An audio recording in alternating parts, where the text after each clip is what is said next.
त्रिकोणमिति के अगले next video में आप सभी का स्वागत है।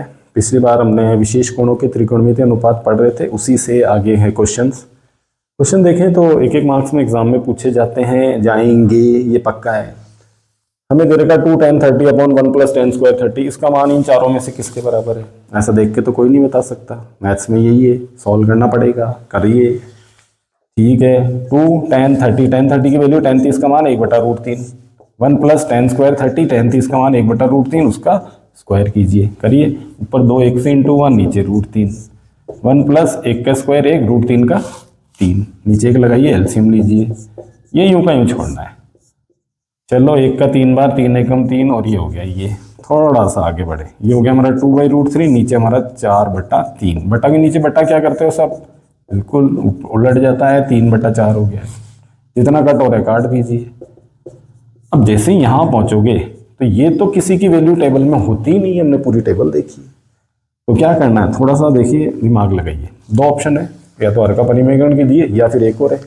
भाई हमने कहा कि अगर √3 × √3 होता है तो वो कितना होता है, 3। ठीक है, तो इसका उल्टा भी तो बोल सकते हैं। 3 है तो हम उसको क्या लिख सकते हैं, √3 × √3, ये लिख दिया मैंने, √3 × √3 इसको, और नीचे हमारा 2√3, ये इससे कैंसिल, कौन बच गया, √3/2। √3/2 किसकी वैल्यू होती है हमारी टेबल में, sin 60 की। किसकी वैल्यू होती है, sin 60 की। क्यों, देख लीजिए, cos 60 और sin 30 तो बराबर है, दोनों का मान 1/2 है, tan 60 √3 होता है, तो हमारा आंसर हो गया sin 60। कुछ इस तरह से क्वेश्चन सॉल्व करने हैं। कहने को ऑब्जेक्टिव है, लेकिन देखिए क्वेश्चन लंबा आ रहा है। ये है 1 - tan स्क्वायर 45 और 1 + tan स्क्वायर 45, ऑप्शन वाला ही है। हम सीधा आंसर बेस पे चलते हैं, बहुत ही आसान। tan 45 का मान 1, तो ये 1 का स्क्वायर, नीचे भी tan 45 का मान 1, 1 का स्क्वायर। अब भाई 1 का स्क्वायर 1, 1 का स्क्वायर 1, ऊपर 1 - 1 0, और यहाँ 2 हो रहे हैं, तो कितना आंसर होगा, 0। आसान सा है, कुछ स्पेशल नहीं है इसमें, टेबल से वैल्यू रखनी है और आ जाएगा। ये थोड़ा सा ध्यान देना, यहाँ sin 2 है, अगर 2 sin a के इक्वल है तो फिर a कितना होगा यहाँ एंगल, ये हमारा क्वेश्चन है। यहाँ इसको थोड़ा सा ध्यान से समझिए। देखिए कंपटीशन एग्जाम की बात करें, यहाँ की भी कंपटीशन एग्जाम में तो है ही है, एक होता है नेगेटिव टेस्ट।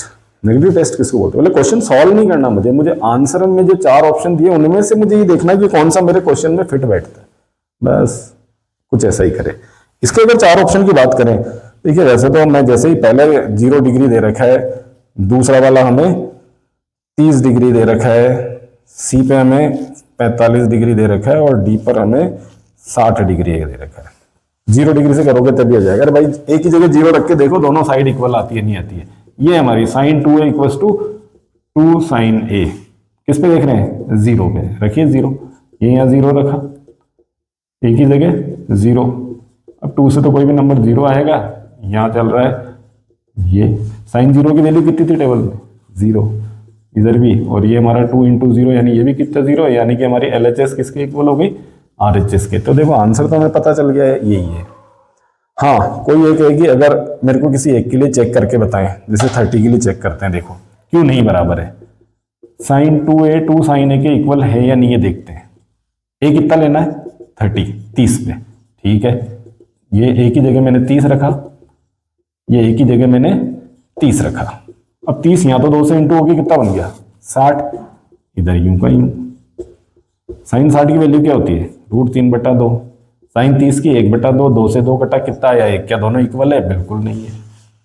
तो LHS के इक्वल नहीं है, केवल 0 के लिए होगा, बाकी के लिए नहीं होगा, 45 के लिए भी नहीं होगा, 60 के लिए भी नहीं होगा। ये इस तरह से है। एक और क्वेश्चन है इसके अंदर, वो देख लीजिए। अभी जो हमने किया था एग्जैक्ट वैसा ही है, सिंबल थोड़ा सा चेंज है, बाकी कुछ नहीं। ये 2 tan 30 1 - tan स्क्वायर 30, हमने क्या किया था, प्लस था, तो कर दो भाई बिल्कुल वैसा का वैसा, कुछ नहीं है, नीचे जहां प्लस आ रहा है वहां पर माइनस आने वाला है, सब कुछ वैसा ही, फटाक से देखिए। 1/√3, 1/√3, और ऊपर स्क्वायर, ऊपर तो 2/√3 हो गया, नीचे 1 √3 का 3। अब मैं थोड़ा सा एलसीएम फटाफट से ले रहा हूँ, 3 एलसीएम 3 - 1, कितना बच गया भाई, 2/√3 और 2/3। चलो घुमाओ, बटा के नीचे बटा, 3 ऊपर 2 नीचे, 2 से 2 कट गया। क्या बोला था मैंने, 3 आए तो क्या लिख दो उसको, √3 इंटू √3 और बटा में भी √3 कैंसिल, कितना आ गया √3। आंसर के हिसाब से देखें तो √3 किसकी वैल्यू होती है टेबल में, tan 60 की। यानी कि हमारे यहाँ अगर क्वेश्चन के इस अकॉर्डिंग देखें तो हमारा आंसर कितना है इसमें tan 60, क्योंकि उसकी वैल्यू होती है टेबल में √3। तो ये कुछ इस तरह से है, बहुत ही, अब आसान तो कहूंगा नहीं, आसान वैसे आसान है लेकिन हाँ थोड़ा सा बात समझनी भी होती है, ऐसा नहीं है कि सब कुछ बहुत ही आसानी से चीजें होती जाएगी। इसके बाद आगे क्वेश्चन बढ़ते हैं। बहुत ही, अगर हम एग्जाम के हिसाब से बात करें तो बहुत ही स्पेशल क्वेश्चन आ रहा है और उसमें एग्जाम में चेंजेस क्या करके दे सकता है हम उसकी भी बात करेंगे। बीज गणित में जो हमने पढ़ के आए हैं दो चर वाले रैखिक समीकरण 10th में 9th में पढ़ा छोटी क्लास में, तो उसके अकॉर्डिंग भी ये इसमें यूज में आने वाला है। कैसे, देखिए क्वेश्चन क्या दिया है।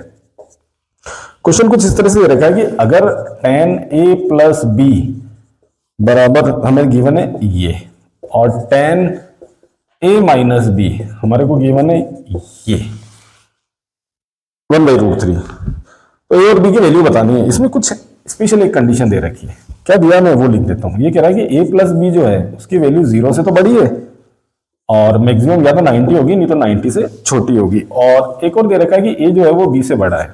मैं एक चीज बता दूं, यहां जो ये दे रखा है ये सिर्फ हमें जब आंसर हमारा आ जाएगा तो उसमें चेक करने के लिए, बाकी इसका वैसे कोई रोल नहीं है हमारे यहाँ कि इसको कोई काम में लेना, ना कुछ नहीं। कैसे करना वो देखो। tan a plus B √3, tan a minus B 1/√3 given है। क्या करना है हमें, ये √3 जो भी यहाँ वैल्यू है ये देखनी है किसकी टेबल में देखोगे, tan में। जो इधर लेफ्ट साइड में देखना कि कौन सा त्रिकोणमितीय अनुपात है उसकी टेबल में देखना है। हमें ये देखना है कि tan की टेबल में √3 किसकी वैल्यू है, किसकी है, tan 60 की, tan 60। बहुत सारे पूछते थे क्या बोलते हैं 60 की, अरे भाई 60 की वैल्यू नहीं है, 60 तो खुद ही 60 है, उसकी क्या वैल्यू होगी, tan 60 की यानी tan 60 की। तो क्या कर रहे हैं वो देखो, tan a प्लस बी और इसकी जगह हमने लिख दिया tan 60। जरा इसको भी साथ ले लो, tan a माइनस बी। अब tan की टेबल में 1/√3 किसकी वैल्यू होती है, tan 30 यानी 30 की। अब बोलने को बहुत सारे लोग क्या बोलते हैं, अरे भाई इधर tan से tan कैंसिल हो गया, इधर बच गया a प्लस बी, उधर 60 बच गया, ऐसे हो गया। ठीक है, समझने को समझ सकते हैं, होता क्या एक्चुअल वो बता दो। कटता नहीं है, काटना भी नहीं है, हाँ समझने के लिए देख लेते हो। बीच में बराबर का सिंबल है, इधर भी tan आ रहा है इधर भी tan, यानी अगर सेम त्रिकोणमितीय अनुपात है और बीच में अगर इक्वल है तो डेफिनेटली या पक्की बात है कि उनके जो एंगल है वो भी आपस में क्या होंगे, इक्वल यानी कि बराबर। तो होता तो ये, इसका एंगल a प्लस बी, इसका 60, ये हमारी बनेगी इक्वेशन नंबर 1। हाँ बोल लेंगे, बोलते tan से tan कट गया, अरे भाई समझ लेना ऐसे कोई वो नहीं है, बाकी एक्चुअल जो होता है वो ये है और ये हमारी 2। दोनों इक्वेशन को सॉल्व करना सबको आता है। विलोपन विधि, एलिमिनेशन मेथड तीसरे चैप्टर में है। प्लस माइनस है, क्या करना है यहाँ पर, जोड़ना है। प्लस कर दीजिए भाई, ऐड कर दीजिए। प्लस करते ही ये b से b कैंसिल, ये हो गया 2a, ये कितना हो गया 90। तो a की वैल्यू कितनी आ गई हमारी 45 यानी कि 45। a की वैल्यू यहाँ रख दीजिए, रखिए यहाँ समीकरण 1 में। तो ये हो गया हमारा 45 प्लस b, भेजिए 45 को उधर माइनस, तो b कितना आ गया हमारा 15। अब जो मैं बता रहा हूँ वो थोड़ा गौर से देख लीजिए, a और b की वैल्यू आ गई। चेक करने के हिसाब से बोल रहा हूँ कि अगर हम चेक करें, देखिए a मेरा है 45 और b मेरा कितना आया 15, ये मेरा आंसर आया था। क्या बोला था इसने, a b से बड़ा होना चाहिए, बिल्कुल a b से बड़ा है, पहली कंडीशन। दूसरी, a और b का जो टोटल है, a और b का अगर हम टोटल की बात करें तो कितना हो रहा है 60, वो तो हमें यहाँ भी मालूम था। वो मान 0 से तो बड़ा होना चाहिए और मैक्सिमम या तो 90 होगा या 90 से छोटा होगा, तो बिल्कुल 60 का मान 0 से बड़ा है, 90 से छोटा है, हो सकता है मैक्सिमम 90 हो। तो ये कुछ इस तरह से। इसके बाद एक आखिरी क्वेश्चन हमारे यहाँ जो इसमें आ रहा है, कहने को वही ट्रू फॉल्स जो हमने पिछली एक्सरसाइज में भी देखे थे उससे है, लेकिन ट्रू फॉल्स की बात करें तो देखो ट्रू फॉल्स में अब लिखने को तो लिख दो, 50% चांस तो सबके पास है भाई, सत्य असत्य 50% चांस तो है ही है, सिक्का उछालोगे तो हेड या टेल आने में तो 50% तो मेरे पास है चांसेस। लेकिन क्वेश्चन मैथ्स में वही है कि हमें रीजन पता होना चाहिए कि भाई मैं जो चीज बोल रहा हूँ सत्य है तो क्यों, असत्य है तो क्यों, कैसे। चौथा क्वेश्चन देखो, पहला क्या दिया है, पहला तो ये दे रखा है कि क्या ये चीज सही है क्या, साइन a प्लस बी जो होता है वो साइन ए प्लस साइन बी के इक्वल होता है? क्या ऐसा होता है क्या? नहीं होता बिल्कुल। देखिए यहाँ साइन में ए में ये केवल ए एंगल हो गया, ए बी हो गया, या पूरा ए प्लस बी कंबाइंड एंगल है। ऐसा हम एंगल को अलग अलग करके नहीं लिख सकते। चाहो तो इसको वैसे समझ लो, ए और बी को जो एग्जांपल ले लो, ए उदाहरण के लिए मैंने ले लिया 30 और बी मैंने ले लिया 60, इससे समझ लेते हैं। तो हमारी पहले बात करते हैं किसकी, एलएचएस की। तो ये हो गया मेरा 30 प्लस 60 कितना हो गया भाई, साइन 90, और साइन 90 के मान टेबल से कितना होता है 1। अब उधर अगर 1 आ जाता है तो है, वरना नहीं है। चलो रखो आरएचएस में, साइन ए की जगह कितना रखेंगे 30, साइन बी की जगह कितना रखेंगे 60, साइन 30 1/2, साइन 60 √3/2, एलसीएम लोगे 2 आएगा। ये तो मेरा फाइनली ये बचेगा। क्या ये इक्वल है क्या? नहीं है। तो इसका मतलब हमारे को जो ये चीज दे रखी है ये हमारी क्या है, असत्य, फॉल्स, सही नहीं है। दूसरा ये थोड़ा समझना, ये कह रहा है कि the value of sine theta, यानी साइन थीटा की जो वैल्यू होगी वो इंक्रीज होगी, यानी कि बढ़ती है, इंक्रीज होगी। कब? जब थीटा की वैल्यू बढ़ेगी, यानी कि कोण बढ़ेगा। ये जो थीटा है ये अगर बढ़ता है तो, क्वेश्चन समझना, ये कह रहा है कि साइन थीटा में जब ये एंगल थीटा है ना, अगर इसको बढ़ाए तो साइन थीटा की वैल्यू भी बढ़ती बढ़ती जाएगी। जरा साइन की टेबल की बात करें, साइन 0 का मान 0, 30 का 1/2, इसका मान 1/√2, 60 का √3/2 और 90 का 1। देखिए हमारे यहाँ तक ये 0, 30, 45, 60 और 90। गौर से देखिए, जब साइन थीटा जब 0 था तो वैल्यू कितनी थी 0, थीटा बढ़ा और कितना हो गया 30, तो वैल्यू बढ़ के 0 से 1/2, 45 हुआ तो और बढ़ गई, 60 हुआ तो और बढ़ गई, 90 होते ही कितनी हो गई 1, यानी वैल्यू धीरे धीरे धीरे धीरे बढ़ रही है। तो ये मेरा क्या हो गया, सत्य। तो दूसरा हमारा सत्य। तीसरा ऐसा कैसा ही है, लेकिन कोस के लिए बोला है। बोले कोस थीटा में भी अगर हम थीटा को बढ़ाते हैं तो कोस थीटा बढ़ेगा। भाई कोस थीटा की टेबल की बात करें एक बार, 0, 30, 45, 60 और 90 पे, और बस साइन का उल्टा होता हो तो ये हो गया ये, और ये मेरा हो गया 1/2, ये मेरा 1/√2, ये मेरा √3/2 और इसकी वैल्यू 1। गौर से देखो, अरे भाई कोस में तो जब 0 था, कोस 0 डिग्री, तो वैल्यू कितनी थी 1, फिर √3/2, फिर 1/2, फिर 1/2 और फिर 0, 90 आते आते वैल्यू कितनी हो गई 0। इसका मतलब जैसे जैसे थीटा बढ़ा कोस थीटा की वैल्यू कम होती जा रही, 1 से शुरू हुई, कहाँ जाकर 90 पे कहाँ हो गई 0 हो गई। इसका मतलब थीटा बढ़ने पर कोस थीटा की वैल्यू नहीं बढ़ेगी बल्कि घटेगी, डिक्रीज होगी। तो ये वाला जो है मेरा असत्य है। देखिए ये सत्य था, थीटा बढ़ने पर साइन की वैल्यू बढ़ती है लेकिन थीटा बढ़ने पर कोस की वैल्यू घटती है, ये है। एक हमारे को यहाँ थोड़ा सा इसको समझ लिए, ये कि ये हमें ये कह रहा है कि साइन थीटा और कॉस थीटा की वैल्यू इक्वल होती है सारे थीटा के लिए। अरे भाई बिल्कुल नहीं होती, बिल्कुल नहीं होती। थीटा की वैल्यू सिर्फ और सिर्फ किस पे, 45 डिग्री पे दोनों बराबर होते हैं, क्योंकि 45 पे दोनों के मान कितना होता है 1/√2, 0 पे नहीं होते हैं। साइन 0 0 होता है, कॉस 0 1 होता है, कहाँ बराबर है 30 पे, साइन 30 1/2 होता है, ये लिखा हुआ है। कॉस 30 √3/2 है क्या बराबर? नहीं। कॉस में 45 पे देख लीजिए बराबर है, बिल्कुल बराबर है। 60 में बराबर नहीं है, 90 में बराबर नहीं है, तो केवल 45 के अलावा सब में बराबर नहीं है। ये जरा सब पे बराबर होता है, तो ये हमारा असत्य है। ठीक है, लास्ट एक चीज पूछ रहा है, कॉट ए जो है, यानी कॉट ए अगर ए की जगह 0 रख दें कोट में, देखो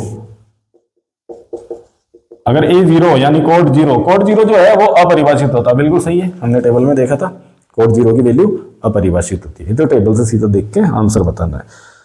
तो भाई ये है हमारे विशेष कोणों के त्रिकोणमितीय अनुपात हमारी एनसीईआरटी की बुक में। अब क्वेश्चन में थोड़ा सा एक चीज बता दूं, इसके लिए एक चीज स्पेशल, चेंज क्या करेगा भाई, सीधा सीधा आगे तो हर कोई कर लेंगे। चेंज है, हमारे एग्जाम्पल भी है जहाँ एक्सरसाइज शुरू हो रही है उससे।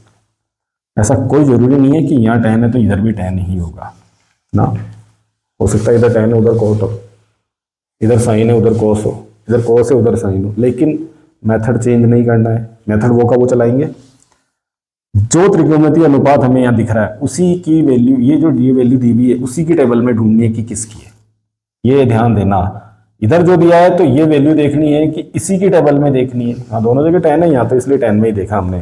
तो ये बस इतना सा ध्यान रखना है, बाकी वही 2 इक्वेशन बनेगी, विलोपन विधि लगाएं ए और बी आ जाएगा। चेक करने के लिए रफ में चेक कर लीजिएगा कि जो 2 कंडीशन मेरे को दे रखी है वो है या नहीं है, वरना आंसर तो सीधे सीधे आ ही रहे हैं।